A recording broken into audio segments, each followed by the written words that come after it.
Nesse vídeo eu gostaria de apresentar um conceito teórico a respeito da eletricidade. Olá, eu sou Davi Rocha da Silva, sejam bem-vindos ao meu canal. Existem materiais sólidos, líquidos e gasosos que são condutores elétricos. Entretanto, na área da eletricidade eletrônica, os materiais sólidos são os mais importantes. Visitem meus canais do YouTube, Davi Silva Elétrica e CIA, Eletricotando by Davi Silva, Zé Faísca Channel e Pica da Elétrica. Esses canais são voltados para elétrica, eletrônica e conhecimentos em geral. Visitem esses canais, se inscrevam e compartilhem suas redes sociais para nos ajudar a alavancar esses canais.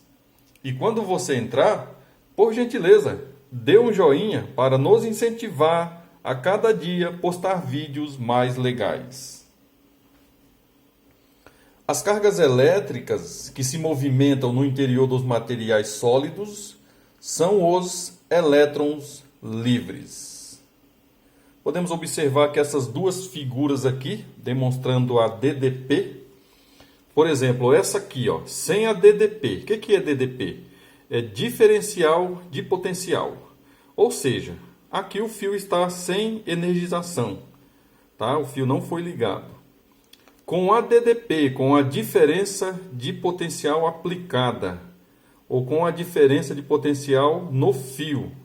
Olha como é que fica mais organizadinhos aqui os elétrons, né? Eu ia falar exércitos. Negativo e positivo. Eles ficam organizados e posicionados.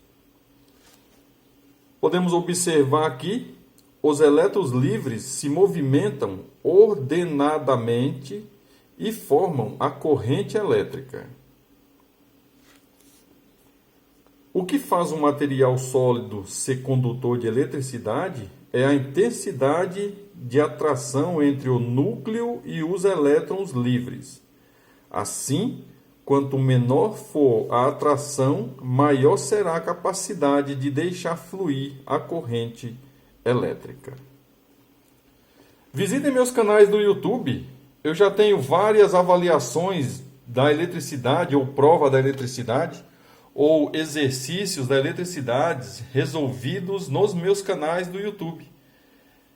São vídeos gratuitos, você não vai pagar nada para assisti-lo, vai aprender muita informação a respeito da eletricidade e tudo que eu te peço em troca é, caso você se lembrar, dê um joinha para nos incentivar a cada vez produzir vídeos, conteúdos mais legais para os nossos canais.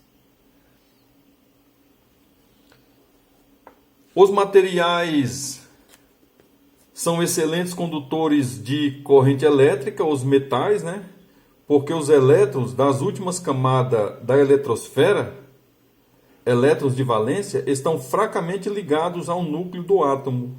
Por causa disso, desprendem-se com facilidade e, com isso, permite o movimento ordenado, ou seja, permite a formação da corrente elétrica. Como exemplo, cada átomo de cobre tem 29 elétrons. Desses, apenas um encontra-se na última camada. Esse elétron desprende-se do núcleo do átomo e vaga livremente no interior do material. A estrutura química do cobre compõe-se, pois, de numerosos números fixos ou núcleos fixos, rodeados por elétrons livres que se movimentam intensamente de um núcleo para outro. O principal objetivo desse vídeo era demonstrar que sem DDP os elétrons eles ficam de qualquer maneira, né, no cobre ou no metal, né? E quando você tem a DDP, aplica a DDP, a diferença de potencial, eles se organizam, né, e direcionam. Olha aqui, ó, negativo, positivo. Se nós observarmos essa figura aqui, ó, tem para esse lado, tem para lá, tem para cima, tem para baixo, ou seja, eles estão desorganizados, né? A partir daqui, com a DDP, ele passa a se organizar.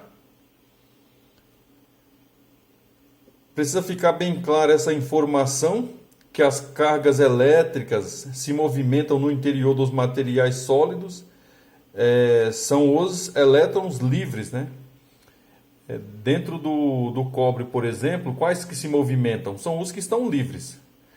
E esses que estão livres, quando você aplica a diferença de potencial, ele forma a corrente elétrica, que a definição é o movimento ordenado dos elétrons. Visitem meus canais do YouTube e sempre que você visitar, por gentileza, dê um joinha, ativem o sininho e compartilhem em suas redes sociais. Eu sou Davi Rocha da Silva, simples assim.